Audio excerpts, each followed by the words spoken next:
সামনে দেখছেন দর্শক, শুরু হয়ে গেছে আমার পাড়া আমার সমাধান। এই যে দেখেন, লোকেশনটা জানিয়ে রাখি। এটা হচ্ছে বৈষ্ণবনগর থেকে নবীনগরের যে রাস্তাটা, বলতে এবং শুনতে বা দেখতেও লজ্জা লাগে। এই রকম একটা জায়গা আমাদের কালিয়াচক 1 এবং কালিয়াচক 2 এর মধ্যবর্তী এলাকা।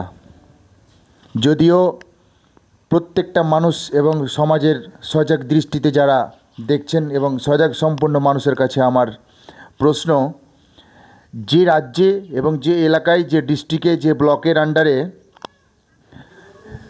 থাকবে একমাত্র আমার পাড়া আমার সমাধান, সেই জায়গাতে এইরকম জল জমে থাকবে কেন? ছোট্ট বাচ্চাকে নিয়ে চলে আসছে বাইকে করে, কেউ আবার বিড়ির ঢাকি নিয়ে যাচ্ছে বাইকে করে, কেউ আবার বাজার করতে যাচ্ছে বাইকে করে।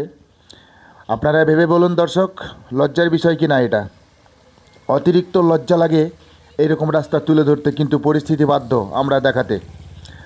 দৃষ্টি আকর্ষণ করব আমাদের নর্থ বেঙ্গল সেচ দপ্তরের মন্ত্রীকে, এবং দৃষ্টি আকর্ষণ করব আমাদের পশ্চিম বাংলার এবং দক্ষিণ মালদার সংসদ ঈশা খান চৌধুরীকে, এবং দৃষ্টি আকর্ষণ করব আমাদের কালিয়াচক 1 ডেভেলপমেন্ট অফিসারকে, মানে বিডিওকে। অনুরোধ করব কালিয়াচক থানার আইসিকে, কারণ ধরে নেন যে এই জায়গাতে একটা আগুনই লেগে গেছে, তো হঠাৎ করে কোনো গাড়ি হুট করে কি আসতে পারবে? আর একের তো কালিয়াচকে দমকলের ব্যবস্থা নেই, তারপরেও যদি এইভাবে জল জমে থাকে, এইভাবে জল জমে থাকার তো কোনো মানে হয় না। মানে যদি হবে, আর মানে থাকার পরেও যদি আমরা বুঝে না পাবো, তাহলে প্রকল্পগুলো কী জন্য? শুধু কি দেখানোর জন্য বা শোনার জন্য প্রকল্প? আমি যদি লিস্ট এখন বলতে শুরু করি, তাহলে আপনারা দর্শক অবাক হয়ে যাবেন। বলার উদ্দেশ্য একটাই, এই রকম ধরনের এত সুন্দর জনবহুল এলাকাতে যেন না থাকে এই রকম জল জমে, বা যাতে এপার বা ওপারের মানুষের, যারা হয়তো এই জলের এপারে বা ওপারে বাস করছে, তাদের যেন এই রকম ধরনের জলে অসুবিধা না হয় চলাচলে।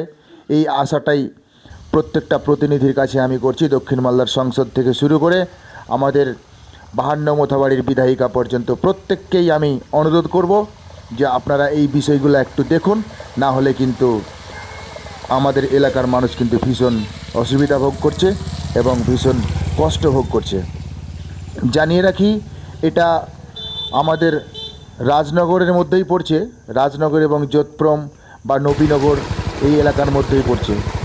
আপনারা যে যেখান থেকে দেখছেন, যদি চান যে এই রকম ধরনের জায়গা খুব তাড়াতাড়ি মানে মেরামত হোক বা তাড়াতাড়ি জল নিকাশির ব্যবস্থা হোক, তাহলে আপনারা অবশ্যই শেয়ার করবেন এবং লাইক দিয়ে ফলো করবেন। ছোট্ট একটা অনুরোধ, সাবস্ক্রাইব করতে ভুলবেন না কিন্তু, কারণ আপনারা যদি আমার পাশে থাকেন, সাপোর্ট করেন, আশা করি আগামী দিনে প্রত্যেকটা এইরকম এলাকার প্রত্যেকটা জিনিস আপনাদের সামনে তুলে ধরতে আমি সক্ষম হব, এবং পরিস্থিতি অনুযায়ী আপনাদেরকে প্রত্যেকটা ঘটনা কিন্তু আপনাদেরকে জানাবো, এই আশাটাই প্রত্যেকের কাছেই রাখছি দর্শক। আরেকটা কথা বলি, জিনিসগুলো অবশ্য আমি ভিডিওতে দেখাচ্ছি না, আমি বলছি আপনাদেরকে। সামনে দেখলাম আমি কয়েকটা জলের ট্যাঙ্কি, সাদা সাদা টাইলস দিয়ে জলের ট্যাঙ্কি, 3 লক্ষ টাকা 2,75,000 টাকার যে প্রকল্প, সেই জলের ট্যাঙ্কি শূন্যে দাঁড়িয়ে আছে। কোনো এক গ্লাসও কেউ, গ্রামবাসী বা এলাকাবাসী বা স্থানীয় বাসিন্দাদের দাবি যেটা, যে কেউ এক গ্লাসও আমরা জল পাচ্ছি না।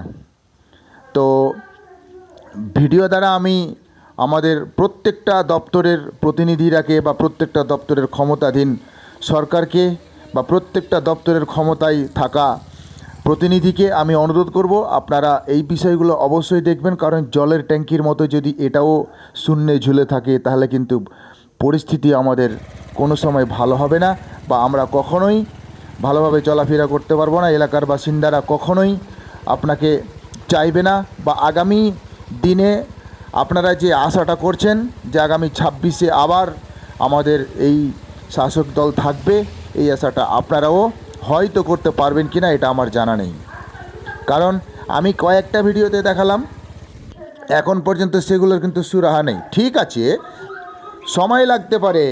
কমেন্টে একজন বলেছিল আমাকে যে সময় লাগতে পারে, ঠিক আছে, সময় লাগতে পারে কি, জল ট্যাঙ্কিগুলো দেখান তো কোথায় সময়ের দরকার কোথায়? একটাও জল ট্যাঙ্কিতে আপনাদের জল কি কেউ খেতে পাচ্ছে? ভবানীপুর পার্শ্ববর্তী এলাকা, আমাদের কলেজ মোড় থেকে শুরু করে যে জায়গাটা পশ্চিম ভবানীপুর, সেইখানে বহুদিন আগে দেখলাম আমরা ভবানীপুরের মধ্যবর্তী এলাকাতে একটা জলের প্রকল্প বহুদিন আগে একটা মানে তৈরি করা হয়েছিল, এখন পর্যন্ত সেটা বন্ধ আছে। তার পার্শ্বে আবার একটা তৈরি করা হয়েছিল, সেটাও বন্ধ আছে। তার পার্শ্বে আবার একটা তৈরি করা হয়েছে, সেটাও কিন্তু বন্ধ আছে। দর্শক, ভালো লাগলে অবশ্যই শেয়ার করবেন বেশি বেশি করে, বা সবাইকে জানার একটু সহযোগিতা করে দিবেন। এই বলে আজকের ভিডিও, পরবর্তী ভিডিওতে আবার সামনে আসবো আপনাদের। সবাই ভালো থাকবেন, সুস্থ থাকবেন এবং নিজের খেয়াল রাখবেন।